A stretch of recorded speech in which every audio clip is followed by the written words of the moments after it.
एक तरफ है साओयान जिसने अपने फादर का बदला लेने के लिए पूरी दुनिया से टक्कर लिया, और दूसरी तरफ है लीलुओ जिसके अंदर 3 रेजोनेंस होने के बावजूद उसकी जर्नी सिर्फ रिवेंज नहीं, एक पूरा सिस्टम तोड़ने की कहानी है। लेकिन सवाल ये उठता है कि क्या ये दोनों एक ही दुनिया का हिस्सा है? क्या एब्सोल्यूट रेजोनेंस और बैटल थ्रू दी हेवंस आपस में जुड़े हुए हैं? आज मैं आपको एक ऐसी सच्चाई बताने जा रहा हूं जो आपने शायद कभी नोटिस भी नहीं की होगी। सबसे पहले एक बेसिक बात क्लियर करते हैं। बैटल थ्रू दी हेवंस और एब्सोल्यूट रेजोनेंस दोनों ही नोवेल लिखी हैं author heavenly silk bomb potato, जिन्हें हम चाइनीज में तियान कैन टू दाओ कहते हैं। इन्होंने 3 मेजर सक्सेसफुल जुआन हुआन सीरीज लिखी हैं। पहला है बैटल थ्रू दी हेवंस, दूसरा है वू डोंग क्यान कुन मार्शल यूनिवर्स, तीसरा है युआन जुन ड्रैगन प्रिंस युआन, और फोर्थ है एब्सोल्यूट रेजोनेंस, ये लेटेस्ट है। इन तीनों पहले के नॉवेल्स में आपको कुछ कॉमन पैटर्न्स मिलेंगे, अलग अलग कल्टीवेशन सिस्टम, लेकिन एक ही यूनिवर्स के मल्टी प्लान्स का कॉन्सेप्ट। बीटीटीएच में हम देखते हैं कि डाउकी कॉन्टिनेंट जहां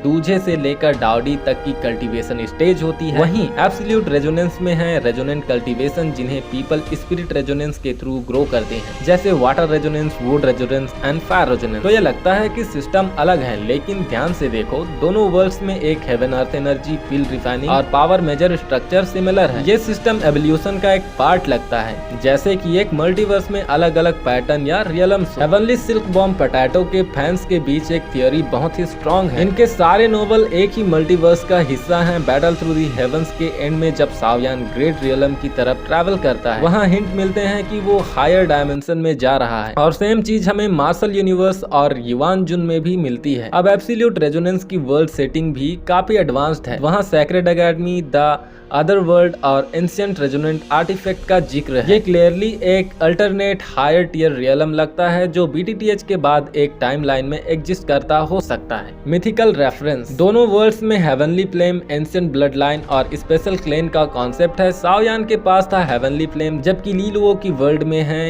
रेजोनेंट ट्रेजर। दोनों में एंशिएंट इनहेरिटेंस और सोल पावर का कॉन्सेप्ट आता है। कुछ एब्सोल्यूट रेजोनेंस के रीडर ने स्पेक्युलेट किया है कि लीलुओ की 9 रेजोनेंस फॉर्म एक हाई लेवल एवोल्यूशन हो सकती है। साओयान के फ्लेम मंत्रा जैसे टेक्निक का बस कल्टीवेशन का एक्सप्रेशन अलग है, एनर्जी को अलग फॉर्म में यूज किया गया है। अगर आप आर्ट स्टाइल और कैरेक्टर डिजाइन और स्टोरी टेलिंग ऑब्जर्व करो, स्पेशली डोंगवा वर्जन में, तो दोनों सीरीज का टोन सिमिलर है। Strong family background, betrayed hero and slow rise और बड़ा गोल, यह पैटर्न दोनों कहानियों में कॉमन है। लीलुओ के सैक्रेड एकेडमी का सिस्टम भी बीटीटीएच की जियानान एकेडमी से इंस्पायर्ड लगता है। दोनों जगह हीरो की ग्रोथ का सेंटर होती है। अब तक ऑथर ने डायरेक्ट केमियो नहीं दिया है, लेकिन एब्सोल्यूट रेजोनेंस के फ्यूचर चैप्टर या डोंगवा में हमें इनडायरेक्ट हिंट मिल सकते हैं। एक पॉपुलर थियोरी ये भी है कि लीलुओ की वर्ल्ड बीटीटीएच के बाद का इवॉल्व्ड वर्ल्ड है, जहां द्विकी का फॉर्म ट्रांसफॉर्म होकर रेजोनेंट एनर्जी बन चुका है। जैसा कि एंशिएंट कल्टीवेटर का जिक्र हमें एब्सोल्यूट रेजोनेंस में मिलता है,